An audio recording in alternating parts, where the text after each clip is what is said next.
దేవుని నామానికి మహిమ కలుగునుగాక.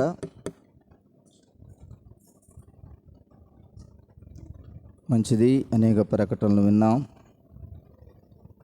దేవుని నామం ఘనపరచబడ్డకై సమస్తము మర్యాదగా క్రమముగా దేవుడు జరిగించునుగాక.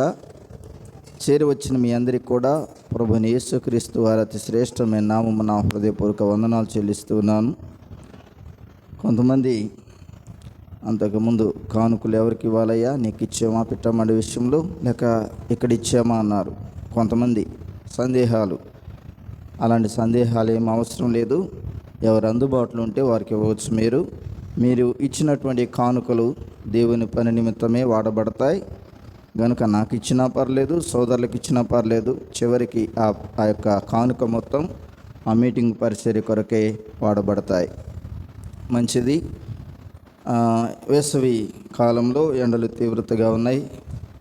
ఎవరైనా బలహీనులు, అనారోగ్యవంతులు, కూర్చోలేనటువంటి వారు మీరు వెళ్ళి ఇంటికి వెళ్ళి రెస్ట్ తీసుకోవాలని ఆశ ఉంటే వెళ్ళవచ్చు. కానీ అదే మాటికి అనుసరించడం మంచిది కాదు. కాలాన్ని బట్టి, ఆరోగ్య పరిస్థితిని బట్టి అలాగే వెళ్ళడం మంచిది నా అభిప్రాయం.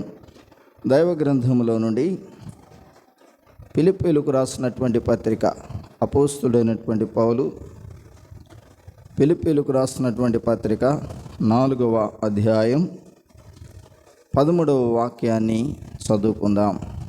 ఫిలిప్పీ పత్రిక 4వ అధ్యాయం 13వ వాక్యం. నన్ను బలపరచువాని అందే నేను సమస్తమును చేయగలను. చిన్న మాట ప్రార్థన చేసుకుందాం. ప్రేమ కలిగిన తండ్రి, ఈ సమయంలో నీ పక్షాన్ని నిలబడిన వాడు నిష్ప్రయోజకు నీ దాసుడు, మీరే ఆదుకోండి, మీరే మాతో మాట్లాడండి. మా ప్రభువా, మా కార్యాలలో, మా యొక్క కుటుంబాలలో, మా యొక్క సమాజ జీవితంలో, సంఘ జీవితంలో సమస్తమును బలపరిచి ఆదరించే దేవుడుగా మీరు మాకున్నదికై స్తోత్రం చెల్లిస్తూ ఉన్నాం. చేరి వచ్చిన మా ప్రియ బిడ్డలందరినీ జ్ఞాపకం చేసుకోండి.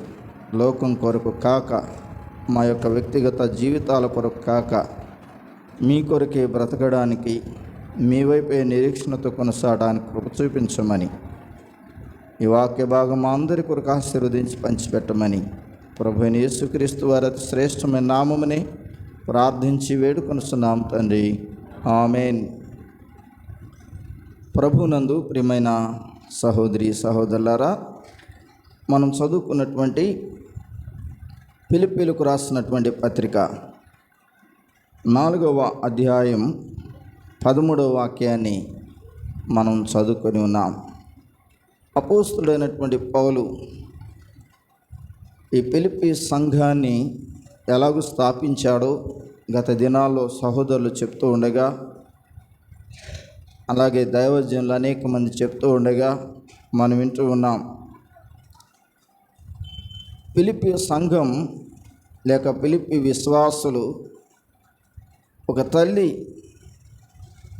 ఎంతో వేదన పడి, బాధ అనుభవించి, ప్రసవ వేదనతో బిడ్డలను కనినట్లుగానే ఫిలిప్పీ సంఘం కూడా అలాగే శ్రమలలో గుండా పుట్టినటువంటి సంఘం, శ్రమలలో పుట్టిన విశ్వాసులు ఫిలిప్పీ విశ్వాసులు.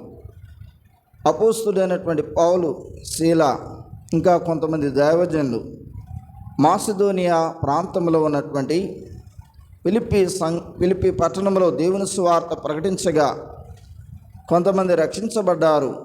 ఆ రక్షించబడినటువంటి సమాజం లేక ఆ విశ్వాసుల సంఖ్య అపోస్తుల కార్యముల గ్రంథం 16వ అధ్యాయం 1 నుండి ఆఖరి వరకు మనం చదివితే ఫిలిప్పీ సంఘం యొక్క ఆవిర్భావం, పుట్టుక మనకు కనబడుతూ ఉంది. ఆ యొక్క సంఘం పుట్టుట ద్వారా లేక సంఘం యొక్క స్థాపన ద్వారా పౌలు శీలలు చెరసాలకు అప్పగించబడిన ఆ యొక్క పరిస్థితులు అపోస్తుల కార్యముల గ్రంథం 16వ అధ్యాయంలో మనం చూడగలుగుతున్నాం. అందువలన ఫిలిప్పీ సంఘం ఒక ప్రత్యేకమైనటువంటి సంఘం. ఫిలిప్పీ విశ్వాసులు మంచి నిరీక్షణ కలిగిన వారు. ఫిలిప్పీ విశ్వాసులు దేవుని పరిచర్య కొరకై ఘనంగా ఇచ్చినటువంటి వారు. దేవుని పరిచర్యకు తమ ఈవులను వీరు ఎలాంటి వారంటే మొదటి దినము నుండి అనగా ఫిలిప్పీ సంఘం యొక్క ఆరంభం, ఆ సంఘము పుట్టిన మొదలుకొని మొదటి దినం వరకు లేక మొదటి దినం నుండి ఆఖరి దినం వరకు పౌలుతో సువార్త పరిచర్యలో పాలు పొందినటువంటి వారు ఉన్నారు ఫిలిప్పీ సంఘముల వారు. అలాగే ఫిలిప్పీ సంఘములో ఉన్నటువంటి కొంతమంది సహోదరులు కూడా పౌలు యొక్క సువార్త పనిలో బహుగా ప్రయాసపడిన వారు అని 4వ అధ్యాయం ప్రారంభ వచనాల్లో మనం చూడగలుగుతున్నాం. వారి పేర్లు కూడా పౌలు ప్రస్తావించాడు. సుంటికేను, అలాగే యవోదియా అని. వారి పేర్లు జీవగ్రంథంలో వ్రాసాడు దేవుడని ఎవరో చెప్పడం కాదు, కానీ అపోస్తుడైనటువంటి పౌలే వారిని ఉద్దేశించి వారి పేర్లు జీవగ్రంథమందు వ్రాయబడ్డాయి అన్నాడు. అలాగా ఫిలిప్పీ సంఘం యొక్క ఉన్నతమైనటువంటి స్థితి, ఫిలిప్పీ సంఘంలో ఉన్న విశ్వాసుల యొక్క నిరీక్షణ ఎంతో గొప్పది. అందువలన ఈ ఫిలిప్పీ సంఘాన్ని స్థాపించినటువంటి లేక క్రీస్తు సువార్త ప్రకటించి సంఘాన్ని ఏర్పాటు చేసినటువంటి దైవజనుడైనటువంటి అపోస్తుడైనటువంటి పౌలు ఈ 4వ అధ్యాయం 13వ వాక్యంలో ఏమంటాడంటే, నన్ను బలపరుచు వాని యందే నేను సమస్తమును చేయగలను అన్నాడు. ప్రియమైన సహోదరి సహోదరులారా, ఒక వ్యక్తి లేక ఒక విశ్వాసి లేక ఒక కుటుంబం లేక ఒక సంఘం లేక ఒక సమాజం దేవుని సన్నిధిలో వారు బలపరచబడాలి అంటే దేవుని కృప వారితో ఉండాలి, దేవుని సహాయం వారికి ఉండాలి. పౌలు ఈ సంఘాన్ని స్థాపించడానికి ఎన్ని శ్రమలు పడ్డాడో, ఎన్ని దెబ్బలు తిన్నాడో, ఎంత వేదన పడ్డాడో ఈ సంఘాన్ని గురించి ఒక ఉన్నతమైనటువంటి స్థితిని గురించి ఫిలిప్పీ పత్రికలో పౌలు చెప్పడం ద్వారా మనం వింటూ ఉన్నాం. 13వ వచనంలో మనం చదివినటువంటి భాగం పై భాగాన్ని మనం చూస్తూ ఉన్నప్పుడు, అంటే ఒక వచనాన్ని మనం చదివేటప్పుడు దాని పూర్వోత్తరాలు పైన ఏముంది, ఆ తర్వాత ఏముంది మనం చదివితే స్పష్టంగా మనకు అర్థమవుతుంది, స్పష్టంగా మనకి తేలికగా అర్థమవుతుంది ఆ సంగతులు. ఎందుకు ఈ మాట పౌలు అన్నాడు, నన్ను బలపరుచు వాని యందే నేను సమస్తం చేయగలను అని పౌలు ఎందుకు చెప్పగలిగాడు అనే దానికి 11, 12 వచనాల్లో మనం చూసినప్పుడు, లేక 10 నుండి ఆ పారాగ్రాఫ్ ఉన్నది, 10 నుండి మనం చదువుదాం. ఫిలిప్పీ పత్రిక 4:10, నన్ను గూర్చి మీరున్నాళ్ళ వరకు మరలా యోచన చేయసాగుతారని ప్రభువు నందు మిక్కిలి సంతోషించితిని. ఆ విషయంలో మీరు యోచన చేసి ఉంటిరి కానీ తగిన సమయం దొరకకపోయాను అంటూ 11వ వచనం నుండి మనం చూస్తే, నాకు కొదవ కలిగినందున నేను ఇలాగూ చెప్పట్లేదు, కానీ నేనే స్థితిలో ఉన్నాను ఆ స్థితిలో సంతృప్తి కలిగి ఉండ నేర్చుకుని ఉన్నాను. దేన స్థితిలో ఉండ నెరుగుదును, సంపన్న స్థితిలో ఉండ నెరుగుదును, ప్రతి విషయంలోనూ అన్ని కార్యములలోనూ కడుపు నిండి ఉండుటకును, ఆకలి కలిగి ఉండుటకును, సమృద్ధి కలిగి ఉండుటకును, లేమిలో ఉండుటకును నేర్చుకొని ఉన్నాను. ఈ మాటలు చెప్పిన తర్వాత పౌలు ఏమంటున్నాడంటే, నన్ను బలపరచు వాని యందే నేను సమస్తం చేయగలను అంటున్నాడు. ప్రియమైన సహోదరి సహోదరులారా, ఈ మాట ఎంత ధైర్యంగా పౌలు చెప్పగలుగుతున్నాడో మనం కూడా చెప్పడానికి ప్రభు మీద ఆధారపడాలి.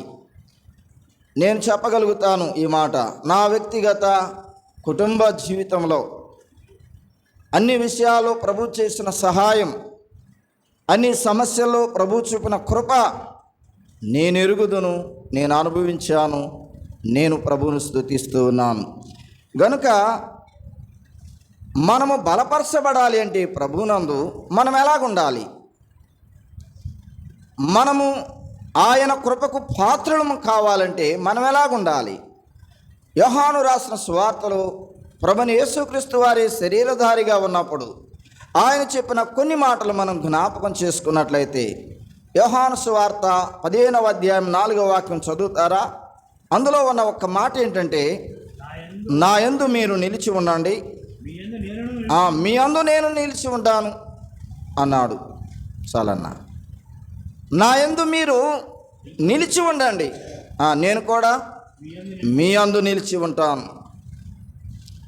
ఏదో మెడలో సిలువ వేసుకున్నంత మాత్రాన, లేక బైబిల్ చేతిలో పట్టుకున్నంత మాత్రాన, లేక ఏదో ఒక స్టిక్కర్ మన ఇంటికి ఈ గృహానికి అధిపతి క్రీస్తే అని వ్రాసిన దానిని బట్టి ఆయన నిలిచి ఉండడు. ఆయన మనలో ఉండడు.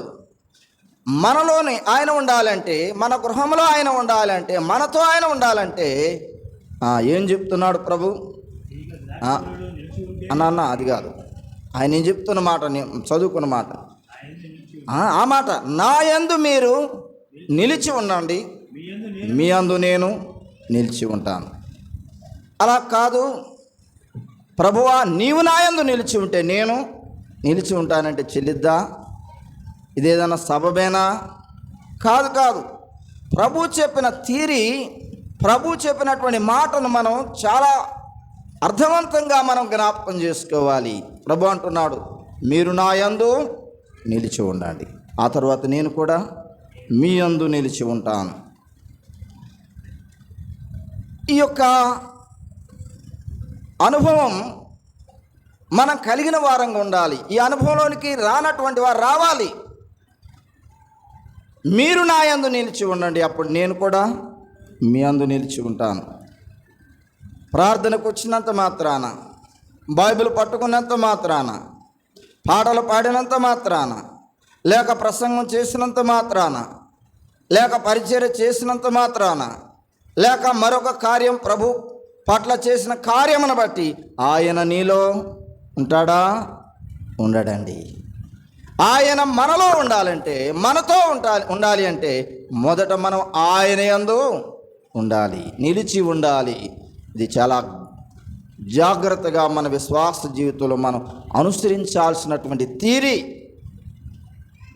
చదువుకునే విద్యార్థులకు ఒక తీరి ఉంటేనే వారు చదివే ఆ యొక్క సబ్జెక్ట్ అర్థమవుతుంది, లేకపోతే అర్థం కాదు వారికి. దానికి ఒక తీరి ఉంటుంది. అలాగే విశ్వాస జీవితంలో ప్రభుత్వం మనకున్నటువంటి సంబంధం మనం కలిగి ఉండాలంటే ఈ తీరి అనుసరించాలి మనం. ఆ తీరి ఏమిటంటే, మీరు నా యందు నిలిచి ఉండాలి. రెండవ మాట చదువుకుందాం, చూడండి. మీరు నా యందు నిలిచి ఉంటే నేను మీ యందు నిలిచి ఉంటాను. 15వ వాక్యం, యోహాను సువార్తలోనే 15వ అధ్యాయం 5. ద్రాక్షవల్లిని నేను, తీగల మీరు. ఆ మాట నుంచి మీరు అండర్లైన్ చేసుకోవాలి. ఎవడు నా యందు నిలిచి ఉండనో, నేను ఎవని యందు నిలిచి ఉందనో వాడు బహుగా ఫలించును. అది యేసుప్రభువు చెప్పినటువంటి తీరిలో మొదటి మాట ఏంటంటే, నా యందు మీరు నిలిచి ఉండండి, నేను మీ యందు నిలిచి ఉంటాను. తర్వాత ఎవడు నా యందు నిలిచి ఉంటాడు, ఎవని యందు నేను నిలిచి ఉంటాను, వాడేమవుతాడు? ఫలించడం వేరు, బహుగా ఫలించడం వేరు. అది బహుగా ఫలిస్తాడు. బహుగా ఫలించడం అంటే మీరు అనుకునే అర్థాలు ఏమిటి? లోక సంబంధమైనటువంటి ఆస్తులు రావడమా? లోక సంబంధమైనటువంటి ధనధాన్యాలు రావడమా? కాదు కాదు. ఆయన చెప్పిన తీరి, ఆయన చెప్పిన విధానం వేరు. ఎవడు నా యందు నిలిచి ఉంటాడు, ఎవని యందు నేను నిలిచి ఉంటాను, వాడేమవుతాడు? బహుగా బహుగా ఫలిస్తాడు అన్నాడు. అది ఒకటి, నిలిచి ఉండాలి ఆయనతో. అది మనం చేయాల్సిన పని, ఆయన చేయాల్సింది కాదు. మనము చేసినప్పుడు ఆయన ఉండే తీరి చెప్పాడు. అది మనం చేసేదాన్ని బట్టి ఆయన మనతో ఉంటాడు. రెండవది, అలాగ ఆయనతో మనం కలిసి ఉన్నప్పుడు మనము ఫలభరితంగా బహుగా ఫలించే వారంగా ఉంటాం. మూడవ మాట చూద్దాం, 7వ వచనం. అక్కడే నా యందు మీరును, మీ యందు నా మాటలను నిలిచి ఉన్న ఎడలా. వచ్చేసాడు ఆయన. మీకేది ఇష్టమో అది అడుగుడి, అది మీకు అనుగ్రహింపబడును. ఇది చేయం మనం. నా యందు మీరు నిలిచి ఉన్నప్పుడు, నేను మీ యందు నిలిచి ఉన్నప్పుడు మీకేమి కావాలో మీరు అది అడగండి. అడిగితే ఏమంటాడు ఆయన? అనుగ్రహిస్తాడు. చూద్దాంలే అంటాడా ఆయన? చేద్దాంలే అంటాడా? కొంతకాలం ఆవులే అంటాడా? లేదండి. మీకేది ఇష్టమో అంటే ఆయనకి ఇష్టంగా ఉండాలి అనేది మనకి ఎట్లా అర్థమవుతుందంటే, మనం అడిగేది ఆయనలో మనం నిలిచి ఉన్నప్పుడు, ఆయనతో కలిసి ఉన్నప్పుడు, ఆయనలో మనం లీనమై ఉన్నప్పుడు. ప్రతి అడ్డమైనది అడిగితే ఇవ్వడండి ఆయన. ప్రతి అనవసరమైనది అడిగితే ఆయన ఇవ్వడండి. ఆయనకి ఏది ఇష్టమో అడగాలి అనేది మనకి ఎప్పుడు అభిప్రాయం కలుగుతుందంటే, ఆయనలో మనం నిలిచి ఉన్నప్పుడు, లీనమై ఉన్నప్పుడు. ఇది ప్రభువైన యేసుక్రీస్తు వారు చెప్పినటువంటి థియరీ. ఈ థియరీని మనం అనుసరించాలి. నీ భర్త రక్షించబడలేదా? లేక నీ భార్య రక్షించబడలేదా? లేక నీ బిడ్డలు రక్షించబడలేదా?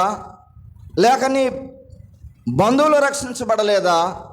లేక నీ ఇంటి ప్రక్కవారు, వీధి పక్కవారు, ఇంటి ఎదురువారు రక్షించబడలేదా? ఈ థియరీ అనుసరించు. నీవు అడుగు ఒకసారి ప్రభువుని. ఏం చేస్తాడు ఆయన? అనుగ్రహిస్తాను అన్నాడు. ఇది ఈ మాట భరోసానా లేకపోతే అబద్ధమైన మాట ప్రభు చెప్పింది? అర్థమైందా నేను చెప్పేది? యేసు ప్రభు చెప్పిన ఈ మాట భరోసానా లేకపోతే ఏదో వరక అన్నాడా? భరోసా అంటే ఖచ్చితమైన మాట. అది భరోసా ఇచ్చాడు ఆయన. ఆ భరోసా మాట మనం నెరవేర్చుకోవాలంటే ఆయన చెప్పిన తీరి మనం అనుసరించాలి. ఆ తీరి తప్పితే మనం ఏది అడిగినా ఇవ్వడు. ఏది అడిగినా ఇవ్వడు ఆయన. గనుక ప్రభువైన యేసుక్రీస్తు వారు చెప్పినటువంటి మాట మనం చూడగలుగుతున్నాం. మరొక మాట మనం జ్ఞాపకం చేసుకుందాం. కొరింథీయులకు రాసినటువంటి 2వ పత్రిక 3వ అధ్యాయం 4వ వాక్యం చదువుకుందాం. చూడండి. కొరింథీయులకు రాసిన 2వ పత్రిక 3వ అధ్యాయం 4. క్రీస్తు ద్వారా దేవుని ఎడల మాకిటి నమ్మకం కలదు. మా వలన ఏదైనా అయినట్లుగా ఆలోచించుటకు మా అంతటా మేమే సమర్థులము కాదు. మా సామర్థ్యము దేవుని వలననే కలిగి ఉన్నది అంటున్నాడు. ఇక్కడ ఎవరు చెప్తున్నాడు ఈ మాట?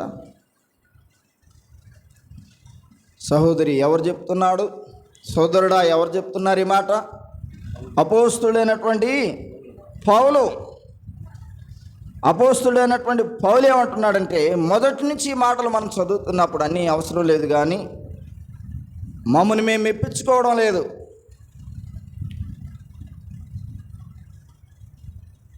మా ద్వారా ఏదైనా జరిగింది అంటే, ఏదైనా కావాలి అనుకుంటే మాకొక నమ్మకం ఉంది. మాకొక నమ్మకం, భరోసా ఇచ్చిన నమ్మకం ఉంది. ఏమంటున్నాడు? క్రీస్తు ద్వారా దేవుని ఎడల మాకిటి నమ్మకం కలదు అన్నాడు. దేవుని ద్వారా, యేసుక్రీస్తు ప్రభు ద్వారా, క్రీస్తు ద్వారా దేవుని మీద ఆయనకున్నటువంటి నమ్మకం ఉంది. ఆ నమ్మకం ఏంటంటే, మా వలన ఏదైనా ఆలోచించుటకు, అయ్యింది అనడానికి, అవుతుంది అనడానికి, సాధించాము అనడానికి, సంపాదించాము అనడానికి, ఏదైనా జరిగింది అంటే అది మా సామర్థ్యం కాదు. ఇది మా సామర్థ్యం దేవుని వలననే కలిగి ఉన్నది అంటున్నాడు పౌలు. కొన్నిసార్లు మనం ఇది మర్చిపోతాం. భార్యాభర్తల మధ్య గొడవలు, తల్లిదండ్రుల పిల్లల మధ్య గొడవలు, లేక కుటుంబంలో ఈ సమస్యలు రావడానికి నేను సాధించాను, నేను సంపాదించాను, ఇది నాది, ఇలాగా ఏదైతే ఇలాంటి ఆలోచన కలిగి ఉంటారు ఎవరైనా, ఖచ్చితంగా ఆలోచన తప్పు. ఆ ఆలోచన విధానం నిన్ను దైవ సన్నిధిలో తక్కువగా చేస్తుంది నిన్ను. పౌలు అంటున్నాడు, ఆయన బలపరచబడడానికి కారణమైనటువంటి క్రీస్తు ప్రభువుని గురించి ఏమంటున్నాడంటే, మా వలన ఏదైనా అయినట్లుగా జరిగింది అంటే ఆలోచించినప్పుడు మా అంతటా మేమే సమర్థులం కాదు, కానీ మా సామర్థ్యము దేవుని వలనే కలిగినది. దేవుని వలనే కలిగింది అంతే. ఇన్ని సంఘాలను స్థాపించినటువంటి పౌలు, ఇంతమంది క్రీస్తు రక్షణలోనికి నడిపించినటువంటి పౌలు చెప్పుకోవచ్చు కదా, నేను సంపాదించాను ఇన్ని సంఘాలని. కొలస్సే సంఘాన్ని నేను సంపాదించింది, ఫిలిప్పీ సంఘాన్ని నేను సంపాదించింది, ఎఫెసు సంఘాన్ని నేను సంపాదించింది, ఇంకా మరొక సంఘాన్ని లేక మరొక సమాజాన్ని నేను సంపాదించిందని చెప్పుకోవచ్చు కదా, వాస్తవమే కదా. కానీ పౌలు చెప్తున్నాడు, ఇది నా వలన కలిగినది కాదు, ఇది నా ద్వారా కలిగింది కాదు, నేనేమి కాదు. ప్రియమైన సహోదరి సహోదరులారా, నీకెంత అనుభవం ఉన్నా ప్రభువులో, ఎన్ని సంవత్సరాలు రక్షించబడిన అనుభవం నీలో ఉన్నా, నీ ద్వారా సంఘంలో ఏదైనా జరిగి ఉన్న ఎడల నీవు నేను చెప్పాల్సింది ఏంటంటే, ఇది నా వలన కలిగింది కాదు, దేవుని వలనే, దేవుని ద్వారానే కలిగింది అని మనం చెప్పాలి. ఎప్పుడంటే ఆయనతో లీనమై ఉన్నప్పుడు, ఆయనతో సంపూర్ణంగా కలిసి ఉన్నప్పుడు ఈ మాట మనం చెప్పగలుగుతాం. అలాగా లేనప్పుడు మన అతిశయాలు, మన గర్వాలు, మన యొక్క మూర్ఖపు ఆలోచనలు బయటకు వచ్చినప్పుడు కుటుంబంలో నష్టమే, సంఘంలో నష్టమే, సమాజంలో కూడా నష్టమే, నీ వ్యక్తిగత జీవితానికి కూడా నష్టమే. ఎలా ఉన్నాం? దేవుని వలన కలిగినది అని మనం చెప్పేవారంగా ఉండాలి. మరొక మాట 3:5 అక్కడే 12:9 2 కొరింథీ 12:9 12వ అధ్యాయం 9వ వాక్యం.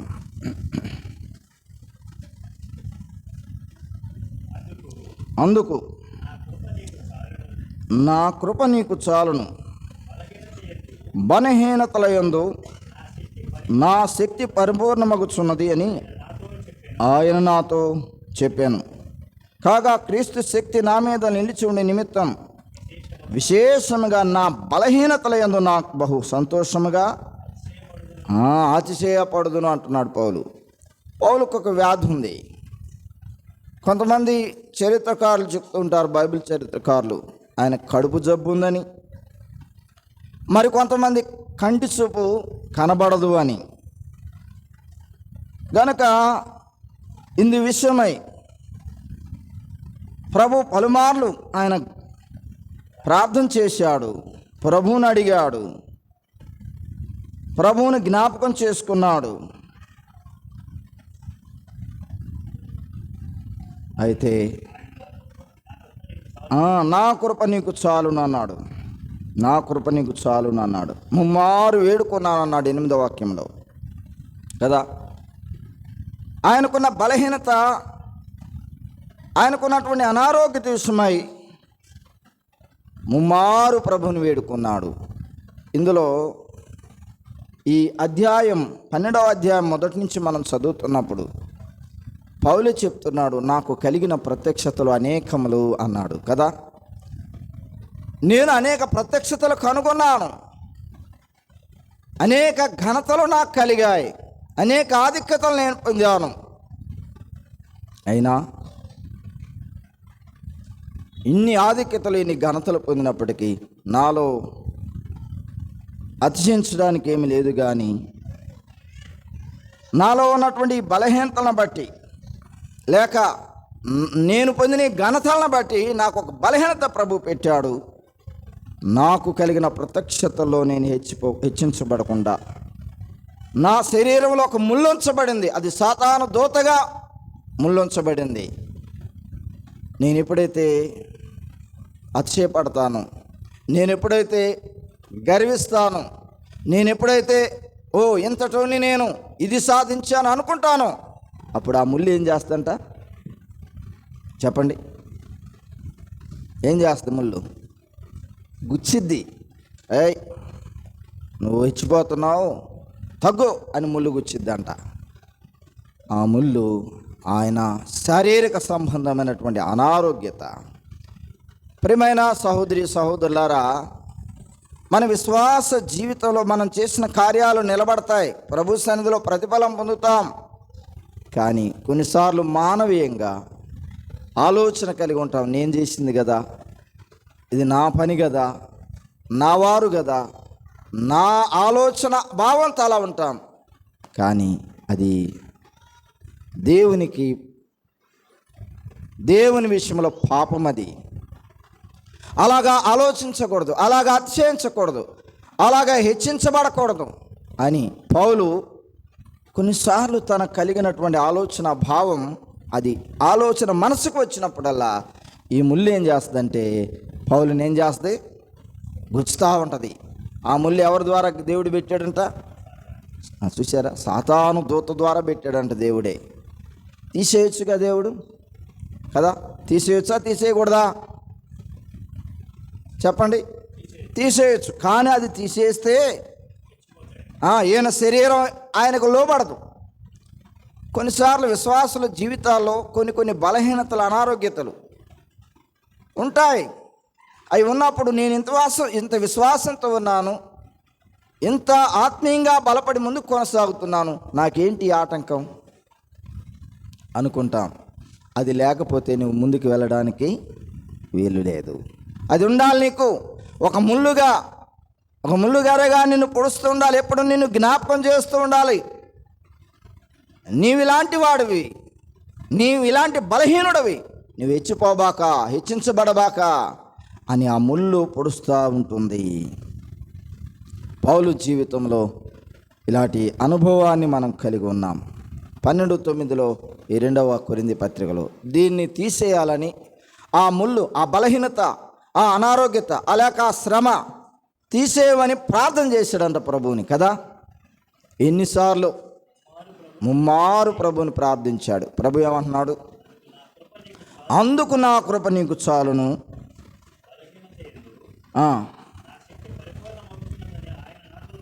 అందుకు నా కృప నీకు చాలును, బలహీనతలందు నా శక్తి పరిపూర్ణమగుచున్నదని ఆయన నాతో చెప్పాను. కాగా క్రీస్తు శక్తి నా మీద నిలిచి ఉండి నిమిత్తం విశేషముగా నా బలహీనతలందే బహు సంతోషముగా అతిశయపడుతున్నాను. ఏ విషయాల్లో ఎప్పుడు ఆయన సంతోషపడుతున్నాడు? బలహీనతల్లో, అనారోగ్యవంతుడిగా ఉన్నప్పుడు, శ్రమలలో ఉన్నప్పుడు, ఇబ్బందులు కలిగి ఉన్నప్పుడు అప్పుడే సంతోషం ఎక్కువ అవుతుంది పౌలుకి. మన ఆలోచన ఏంటంటే ఏ శ్రమ ఉండకూడదు, ఏ అనారోగ్యత రాకూడదు, ఏ ఇబ్బంది రాకూడదు, ఎలాంటి ఇబ్బందులు రాకూడదు, నాకు ఇప్పుడు క్షేమమే ఉండాలి. ప్రియమైన సహోదరి సహోదరులారా, పౌలు అంటున్నాడు, నాకు కలిగిన ప్రతి బలహీనతలందు, శ్రమలయందు, అనారోగ్యతలందు నాకేమవుతుందన్నాడు, బహు సంతోషం కలుగుతున్నది. ప్రియమైన సహోదరి సహోదరులారా, లోకంలో వారికి శ్రమ అక్కర్లేదంటారు వారు. లోకంలో వారికి, యేసుప్రభుని ఎరగనటువంటి వారికి అనారోగ్యత రాకూడదు అనుకుంటారు. వారు వచ్చేది కొంతమంది ప్రార్థనకి ఎందుకు వస్తారంటే ఆ రోగం పోవాలని, ఆ శ్రమ నుంచి దూరం కావాలని. ఇలాగ వారు వాటిని ఆశించి వస్తారు. కానీ ప్రభుని ఎరిగిన మన విశ్వాస జీవితంలో ఇవి ఉండాల్సిందే. ఇవి నిన్ను, నీ పరిస్థితిని, నీ యొక్క మెట్టును జ్ఞాపకం చేయడానికి పొడుస్తూ ఉంటాయి. అందువలన ప్రభువుని ప్రార్థించినా కూడా నేను తీసేయను, కానీ నా కృప నీకు ఉంచుతాను, నా కృప నీకు ఉంచుతాను, క్రీస్తు శక్తి ద్వారా బలవంతుడుగా ఎప్పటికప్పుడే అని మనం చూస్తూ ఉన్నాం. సమూయేలు మొదటి గ్రంథం 17వ అధ్యాయంలో ఒక మాట మనం చదువుకుందాం. 45వ వచనం చూస్తారా? సమూయేలు మొదటి గ్రంథం 17వ అధ్యాయం 45వ వాక్యం చదువన్నా. దావీదు, నీవు కత్తియు ఈటయు బల్యమును ధరించుకొని నా మీదకు వచ్చుచున్నావు. అయితే నీవు తిరస్కరించిన ఇశ్రాయేలీల సైన్యములకు అధిపతి యెహోవా పేరట నేను నేను నీ మీదకి వచ్చుచున్నాను అన్నాడు పౌలు. క్షమించండి, దావీదు. సమూయేలు మొదటి పత్రిక 17వ అధ్యాయంలో, ఈ 17వ అధ్యాయం మొదటి నుంచి మనం చదువుతున్నప్పుడు ఇశ్రాయేలు ప్రజలకు, దేవుని ప్రజలకు రాజుగా సౌలు ఉన్నాడు. అమ్మా వింటున్నారా? సౌలు ఉన్నాడు రాజుగా. ఒక శ్రమ వచ్చింది, ఒక ఇబ్బంది వచ్చింది. దేవుని ప్రజల మీద 40 దినాలు సవాలు చేస్తున్నటువంటి వాడు ఒకడున్నాడు, గొల్యాతు, 6 మూరల జానడు. ఎలామను లోయలో ఫిలిస్తీన్ల దండులో నుంచి వచ్చిన ఆ వ్యక్తి, ఫిలిస్తీన్లు ఒక పక్క ఉన్నారు, ఒక పక్క ఇశ్రాయేల్ ప్రజలు ఉన్నారు. వీరిద్దరి మధ్య ఒక ఎలాము లోయ, దిగుడు లోయ ఉంది. ప్రతిదినం ఆ లోయ దగ్గరకు వస్తున్నారు. అటువైపున ఒకడు, ఇటువైపున ఒకడు వస్తున్నాడు. అంటే అటువైపున ఇశ్రాయేల్, ఇటువైపున ఫిలిస్తీన్ల దండులో నుంచి బలమైన యోధుడిగా ఉన్నటువంటి గొల్యాత్ అనేవాడు సవాల్ చేస్తున్నాడు 40 దినాల నుండి. ఎవరికేం పాలుపోవడం లేదు, ఎవరికి ఎలాంటి ఆలోచన రావడం లేదు. వాని యొక్క శరీర యొక్క దృఢత్వాన్ని, ఆ యొక్క ఉన్నతమైన దేహాన్ని చూసి భయపడిపోతున్నారు. మనం జయం పొందటం కష్టం అనుకున్నారు. ఫిలిస్తీన్లకు దాసోహమైపోతాం మనం, ఇతన్ని జయించలేము. అతన్ని చూస్తే ఎలాగున్నాడు? చేతిలో ఒక డాల్ ఉంది. ఆ డాల్ ఎలాంటిదో తెలుసా? నేతగాడు అంటే పడవలాగా ఉంటుంది అన్నమాట. అది దోణిలాగా, అంత పెద్దది ఈటె, డాలు. కత్తి చాలా పెద్దది. వారి యొక్క ధరించినటువంటి అవయవాలు లేక ఆ యొక్క యుద్ధ కవచాలన్నీ చూసినప్పుడు వాడేమో అజానుబాహుడుగా ఉంటాడు. వాడు ధరించిన వస్తువులన్నీ ధరించి ఇంకా భయపడిపోతున్నారు. చిన్నవాడు చింపిరి నెప్తేసుకొని గొర్రెల మందలో నుండి వచ్చాడు దావీదు. ఆయన అన్నలందరూ యుద్ధంలో ఉన్నారు. యుద్ధ నైపుణ్యత కలిగినటువంటి వారు, యుద్ధాభ్యాసం కలిగినటువంటి వారు. దావీదు ఇప్పుడు యుద్ధం చేసిన వాడు కాదు. గొర్రెల మందను ఒక చోట తోలుకొని వెళ్ళి అరణ్యంలో, ఒకసారి ఆ అరణ్యంలో తోలినటువంటి ఆ గొర్రెలకు గిరిగీసాడంటే చుట్టూ గొర్రెలు ఎటుపోవడానికి లేదు. నేను బైబిల్ ధ్యానం చేస్తూ ఉన్నప్పుడు, దావీదు మందను గురించి ధ్యానం చేస్తూ ఉన్నప్పుడు నేను అనుకునేవాడిని, ఆ గొర్రెల మంద పొలాల్లో ఉన్నటువంటి మేత కంటే కూడా దావీదు పాడే పాటలు వినడానికి సంతోషించేవి. దావీదు వాయించే వాయిద్యాలు వినడానికి సంతోషించేవి గొర్రెలు. ఎంత రమ్యంగా పాడగలడు. దేవుని నామాన్ని గురించి పాడుతూ ఉంటాడు, దేవుని నామాన్ని స్తుతిస్తూ ఉంటాడు. సితారాతో, తంబురతో, తాళములతోటి ఎన్నో వాయిద్యాలు వాయిస్తూ ప్రభువును స్తుతిస్తూ ఉండగా ఆ గొర్రెల మంద వింటూ ఆనందించేవి. అలాంటి దావీదు ఎప్పుడు ఏ యుద్ధానికి వెళ్ళిన వాడు కాదు, యుద్ధాలు చూసిన వాడు కాదు. కానీ ఇప్పుడు చూడడానికి వచ్చాడు అన్నల కోసం. సవాలు చేస్తున్నటువంటి గొల్యాతును చూశాడు. ఒకే ఒక మాట అన్నాడు. ఇప్పుడు చదువన్న మాట మరలా 45. నీవు కత్తియు ఈటయు బలెమును ధరించుకొని నా మీదకు వచ్చుచున్నావు. నీవు తిరస్కరించిన యెహోవా, ఇశ్రాయేలీయుల దేవుడైన యెహోవా నామం పేరట నేను నీ మీదకు వచ్చుచున్నాను. చాలన్నా. దావీదు ఎంత మాట అన్నాడు చూడండి. నీవు నమ్ముకున్నది ఒక కత్తి, నీవు నమ్ముకున్నది ఒక డాలు, నీవు నమ్ముకున్నది ఒక ఈటె, నీవు వాటిని చూసుకొని వస్తున్నావు. కానీ నేనైతే యెహోవా సైన్యముల, ఇశ్రాయేలు సైన్యములకు అధిపతి అయిన యెహోవా నామమున నీ మీదకి వస్తున్నాను. ఆయన నామం పేరట వస్తున్నాడట. ఖడ్గం లేదు, డాలు లేదు, ఈట లేదు, బలమైన ఆయుధాలు దావీదుకు లేవు. కానీ ఒక బలాఢ్యుడైనటువంటి వ్యక్తిని జయించడానికి దావీదు యుద్ధానికి వచ్చినప్పుడు ఏం వాడాడు చెప్పండి? యెహోవా నామం. ఈ మాట ధ్యానిస్తూ ఉన్నప్పుడు ఎంత రమ్యమైన మాట ఇది. నీవు నమ్ముకుంది కత్తిని, నీవు నమ్ముకుంది డాలుని, నీవు నమ్ముకుంది ఈటని, నీవు నమ్ముకున్న భౌతిక సంబంధమైనటువంటి కవచాలు వేరు, నేను నమ్ముకున్న నా దేవుడు వేరు. కొన్నిసార్లు మనం ఇది మర్చిపోతూ ఉన్నాం.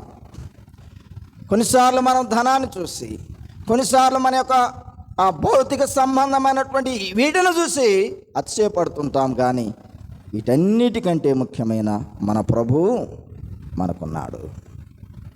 చాలాసార్లు వినే ఉన్నాం ఆ మాటలు. ఒక రాజుగారు ప్రజలందరికీ ఒక ప్రకటన చేశాడు. ఆ ప్రకటన ఏమిటంటే, నా దేశంలో ఉన్న ప్రజలారా, మీకు ఏది ఇష్టమో మీరు వచ్చి తీసుకోండి. నేను మీకోసం అన్నిటినీ ఇదిగో గుట్టలు గుట్టలుగా వాటిని పరిచిపెట్టాను. మీకు ఏది ఇష్టమో తీసుకుని వెళ్ళండి అని చెప్పేశాడు. రాజుగారు సింహాసనం మీద కూర్చొని ఉన్నాడు. వరుసలుగా అన్నీ ఒక రాసులుగా పోసి పెట్టేశాడు. వజ్రాలు, వైడూర్యాలు, బంగారపు నాణ్యాలు, వెండి నాణ్యాలు, అనేకమైనటువంటి సంపద పరిచిపెట్టాడు ఆయన. వస్తున్నారు ప్రజలందరూ, ఎవరికి ఏది ఇష్టమో తీసుకుని వెళ్ళిపోతూ ఉన్నారు. అందరూ తీసుకుని వెళ్తూ ఉండగా ఒక వ్యక్తి మాత్రం అన్నీ చూశాడు కానీ నిలబడిపోయాడు. అలాగే రాజుగారు అడిగాడు, ఏమిరా, ఎవరికి ఇష్టం వచ్చినట్లుగా తీసుకుని వెళ్ళిపోతున్నారే, నీవేమిటి దేని వైపు చూడకుండా నా వైపు చూస్తున్నావు అన్నాడు. అప్పుడు ఆ వ్యక్తి అన్నాడు, రాజా, నాకు వజ్రాలు వద్దు, నాకు వైడూర్యాలు వద్దు, నాకు బంగారపు నాణ్యాలు వద్దు, నాకు వెండి నాణ్యాలు వద్దు, నీవు ఇక్కడ పరిచిన సంపద ఏది నాకొద్దు రాజా, నాకు నీవే కావాలి అన్నాడు. నేనెందుకురా నీకు అని అడిగాడు. ఆయన అన్నాడు, రాజా, నీవు నాతో ఉంటే ఇవన్నీ నావే. అది ఈ వజ్రాలు నావే, వైడూర్యాలు నావే, ఇవన్నీ నావే, నీవుంటే చాలు నాకు అన్నాడు. ఇందులో మనం నేర్చుకునే పాఠం ఏమిటి?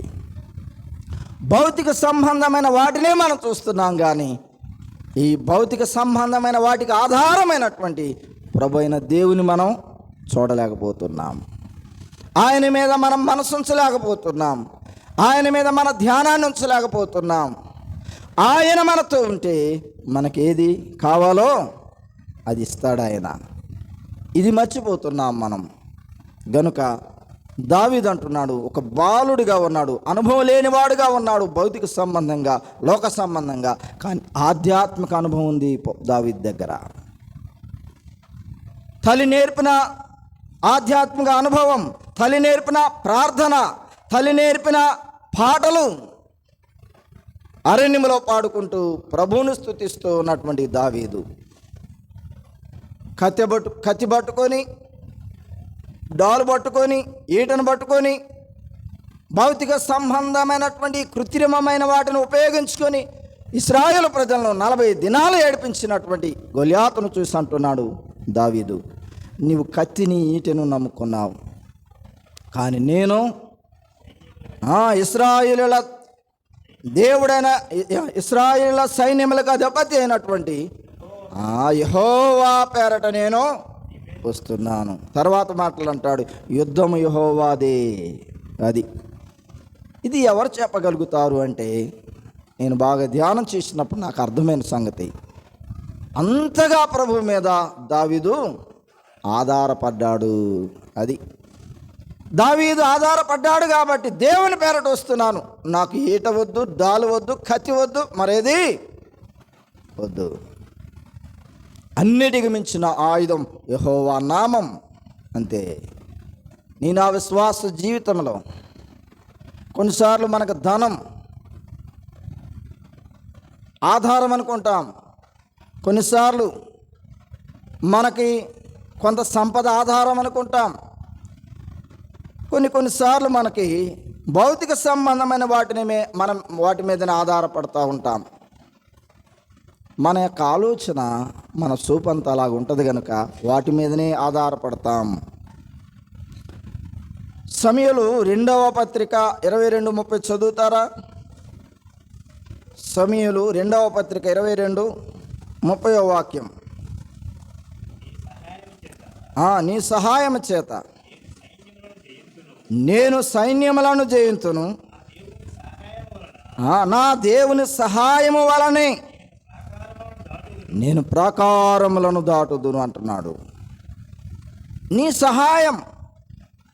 సహాయం చేతనే నా యొక్క యుక్తి, నా యొక్క శక్తి, నా బలం, నా బంధుబలగం, నా సైన్య బలం కాదు, నీ సహాయమే. ఇలాగ ఆధారపడుతున్నామా?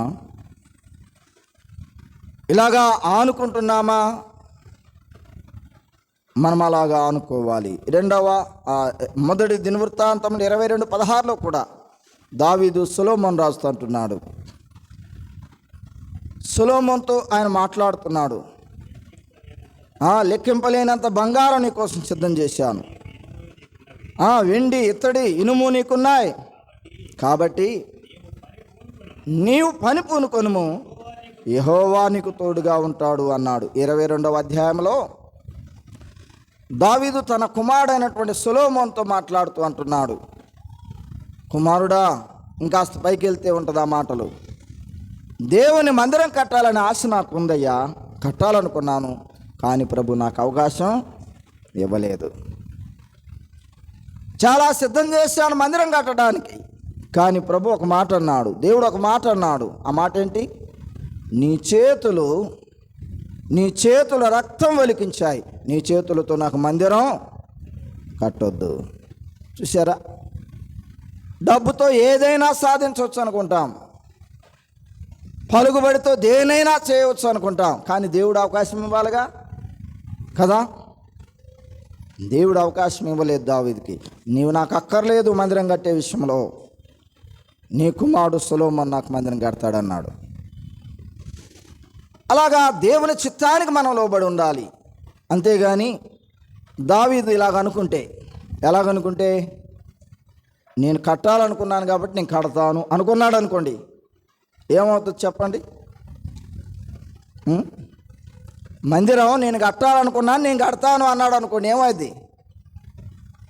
దావీదు ఉండేవాడే కాదు. అందువలన మన విశ్వాస జీవితంలో మనం అన్నీ ఉన్నాయి కదా, ఏదైనా చేయొచ్చు అనుకుంటాం, కానీ పొరపాటు. దైవ చిత్తాన్ని తెలుసుకోవాలి, దేవుని మీద ఆధారపడాలి. కొంతమంది సామెతల గ్రంథం 3:5 సొంత బుద్ధిని ఆధారం చేసుకుంటారు.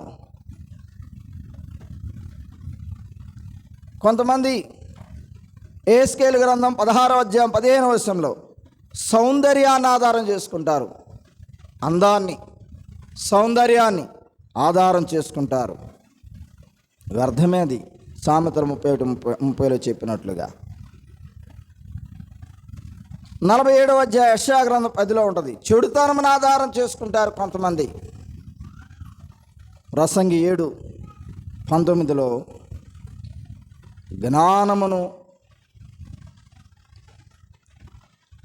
జ్ఞానమును ఆధారం చేసుకుంటారు కొంతమంది.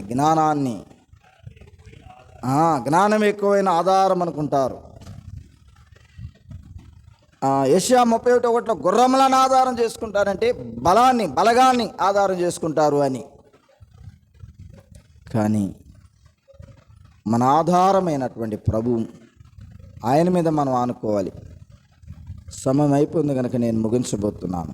పౌలు అంటున్నాడు,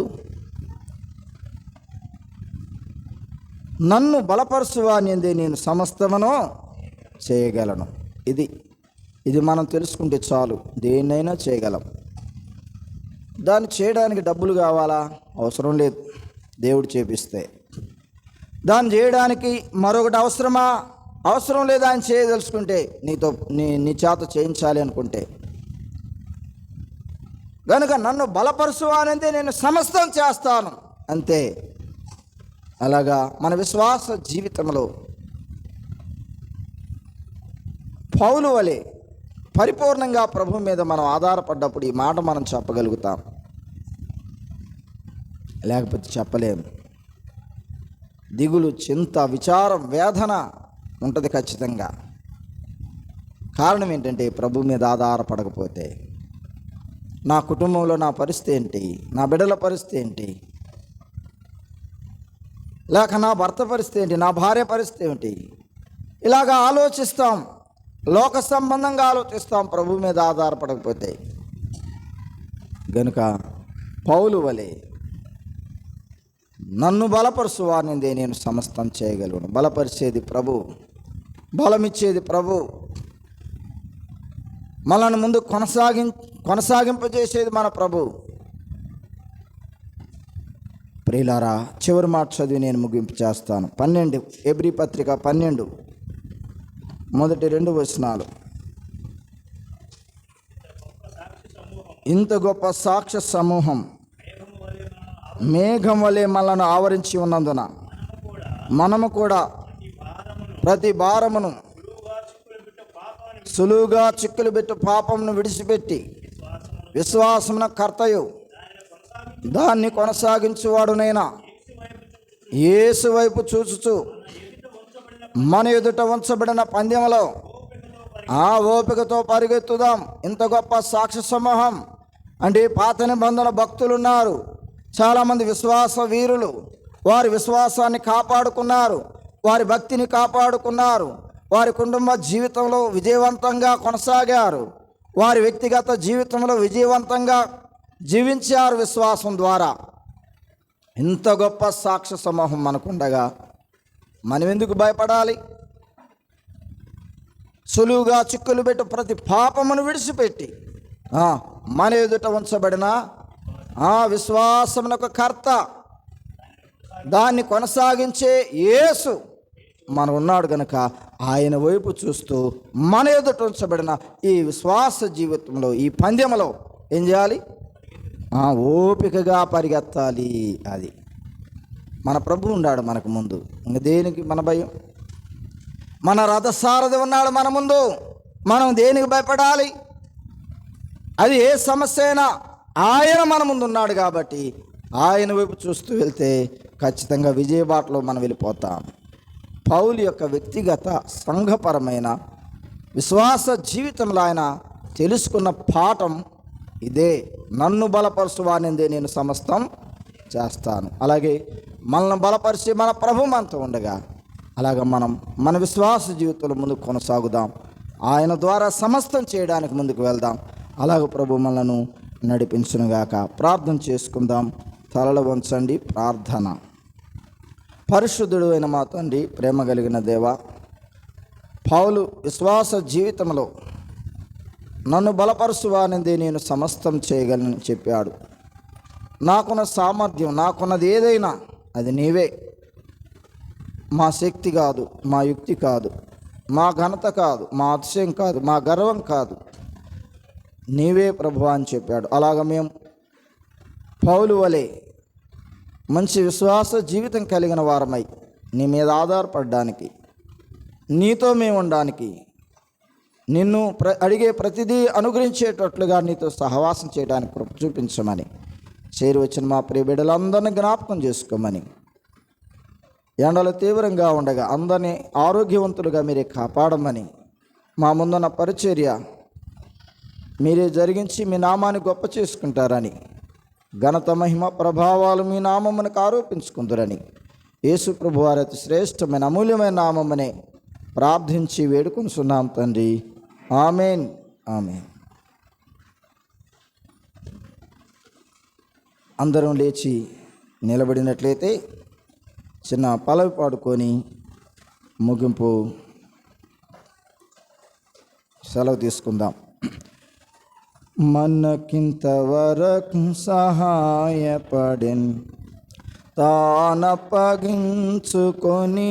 మనకై, మనకింతవరకు సహాయపడెన్ తానప్పగించుకొని